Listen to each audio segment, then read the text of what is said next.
Hello বন্ধুরা, দেখো আমি রান্না করতে চলে আসলাম।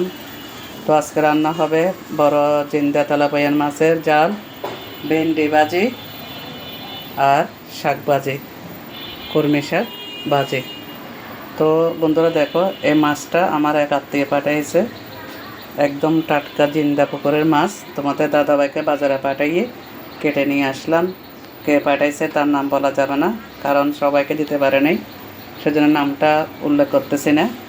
তো দেখো তো বন্ধুরা, মাছ কাটাটা কেমন হয়ে গেছে।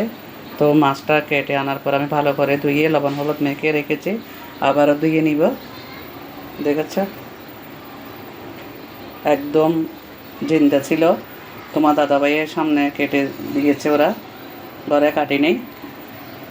তো আর এখানে দেখো, একদম ফ্রেশ ভেন্ডি নিয়ে আসছে, ঢেঁড়স, আমার চট্টগ্রাম ভাষায় ভেন্ডি বলে। আবার দেখো, একদম টাটকা, এইমাত্র বাজার থেকে সেরে নিয়ে বিক্রি করার জন্য নিয়ে আসছে। আর এদিকে নিয়ে আসছে কলমি শাক। অনেকদিন শাক খাওয়া হয়নি, অসুস্থ ছিলাম, কে শাকগুলো কাটবে, সেজন্য কলমি শাক নিয়ে আসতে বলছিলাম। কলমি শাক নিয়ে আসছে। কলমি শাকটা ভাজি করব রসুন শুকনো মরিচ দিয়ে, ভালো করে ভাজি করব, অনেকদিন শাক খাওয়া হয়নি। আর ভেন্ডিটা ভাজি করব, আর এই পুকুরের মাছটা, এটা মাছের ঝাল করব। ছোট ছোট পিস করব, ওরা বড় করে পিস করে দিয়েছে। আমি কি করব, এগুলো লবণ হলুদ মেখে নিয়েছি, ভালো করে ধুয়ে আবার ছোটো করে পিস করে মরিচ মশলা দিয়ে ভালো করে কষাইয়ে তারপরে মাছের ঝাল করব।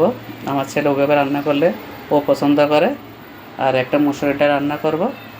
আজকের রান্নার এগুলোই হবে: শাক ভাজি, কলমি শাক ভাজি, ভেন্ডি ভাজি, মসুরের ডাল আর মাছের ঝাল। তো কেমন হয়ে গেছে বাজারটা আজকে কমেন্টে জানাবে। আবারও দেখাচ্ছি।